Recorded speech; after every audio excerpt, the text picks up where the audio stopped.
What if I told you the man who wants to colonize Mars was once a quiet, bullied kid, lost in books, ignored by everyone around him? This is not just a success story. This is the journey of a man who refused to give up, a man who turned rejection into rockets and dreams into reality. This is the unbelievable story of Elon Musk. Elon Musk was born on June 28, 1971, in Pretoria, South Africa. As a child, he wasn't like other kids.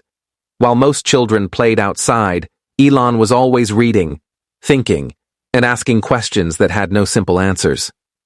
At just 9 years old, he read the entire Encyclopedia Britannica. Yes, the whole thing, page by page. He wasn't popular. In fact, he was bullied a lot. Once, a group of boys pushed him down the stairs so badly that he had to be hospitalized. But inside that quiet boy was a mind building rockets, electric cars, and ideas the world hadn't even imagined yet. At the age of 12, Elon created his first video game. He named it Blastar and sold it to a computer magazine for $500. It was a simple game, but the idea of building something from nothing, that's what excited him the most. He knew he wanted to go to America, because in his words, America is where great things are possible. So, at 17, he moved to Canada with just a backpack and a head full of dreams. He worked odd jobs, shoveling dirt, cleaning boilers, and sleeping on couches. But he never complained, because he was moving forward. Eventually, he got into the University of Pennsylvania in the U.S., where he studied physics and economics. But Elon wasn't interested in degrees. He wanted to solve problems. Big problems. In 1995, Elon dropped out of a PhD program at Stanford after just 2 days. Instead, he started his first company, Zip2, an online business directory for newspapers. At that time, the internet was new. Most people didn't even understand it. But Elon believed it was the future. And he was right. 4 years later, Compaq bought Zip2 for $307 million. Elon was only 27 years old. And now, he was a millionaire. But he didn't stop there. He co-founded a new company, X.com, an online payment system. That company later became known as PayPal. In 2002, PayPal was sold to eBay for $1.5 billion. Elon made $180 million from that deal.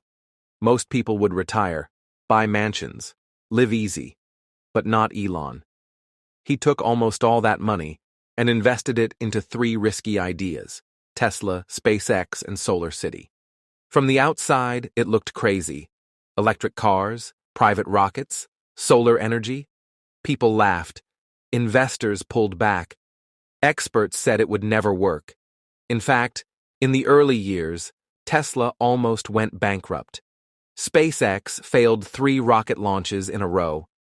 Elon was running out of money and hope. At one point, he had to borrow money to pay rent. But he didn't stop. He kept working, day and night. He once said, "When something is important enough, you do it even if the odds are not in your favor." In 2008, everything changed. SpaceX finally launched a rocket into orbit.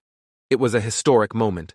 NASA noticed and signed a $1.6 billion contract with SpaceX. That deal saved the company. At the same time, Tesla launched the Model S, an all-electric car that changed the auto industry forever. Elon Musk was no longer just a tech entrepreneur. He was now a symbol of innovation. Today, Elon is not just the CEO of Tesla and SpaceX.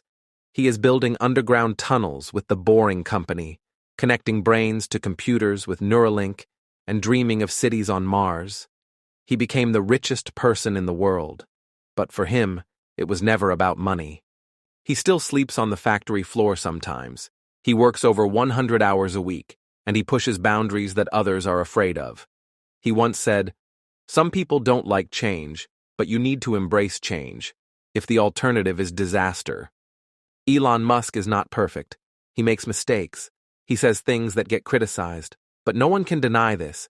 He dared to dream big, and he worked even bigger.